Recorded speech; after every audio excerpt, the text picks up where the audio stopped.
দুই নাম্বার ওয়াত্তাবা হাওয়াহু, আল্লাহ বলে বন্ধু জীবনটা যার মনের ইচ্ছা মতো চালায়, কোরআন কোথায়, সুন্নাহ কোথায়, আল্লাহ কোথায়, ইসলাম কোথায়, আল্লাহর হুকুম কই, রসুলের সুন্নাত কই, কিচ্ছুর কোনো খবর নাই, তার মনে যা চায় সেভাবেই চলে। আল্লাহ বলে বন্ধু এমন মানুষের সাথে বসবেন না।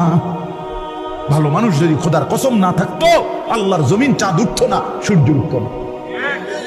নেককারের জন্য আল্লাহ দুনিয়া সাজাইছে। সিটার বাটফার বেঈমান নাফরমান নেককারের উসিলা খাইয়া দেয়। আরে বেটা হাদিস রাসূলুল্লাহ সাল্লাল্লাহু আলাইহি ওয়াসাল্লামের জামানায় দুইজন সাহাবী, তারা দুই ভাই, আমি নিজে এই হাদিস পড়াইছি। দুই ভাই, আপন দুই ভাই, একজন কামাই রোজগারি করে, আরেকজন নবীর কাছে হাদিস শিখে, সারাক্ষণ নবীজির কাছে ইলম শিখে আর কি। তো ওই ভাই একদিন আইসা নবীজির কাছে বলছে, ইয়া রাসূলুল্লাহ, তে একটা কাম করে না, হাদিস এটা একটা কাজও করে না, সারাক্ষণ আপনার কাছে ইলমের জন্য পড়ে থাকে, হ্যাঁ হাদিস শেখার জন্য, আমি একলা কষ্ট হয় আমার।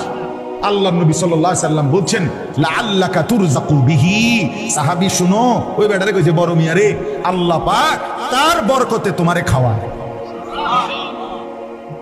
তিন নাম্বার ওয়া কানা আমরুহু ফুরুতা, রব্বুল আলামিন বলেন বন্ধু প্রতিটা গুনার কাজে যে সীমা লঙ্ঘন করে, এমন সীমা লঙ্ঘনকারী পাপীর সাথে আপনি বসবেন না।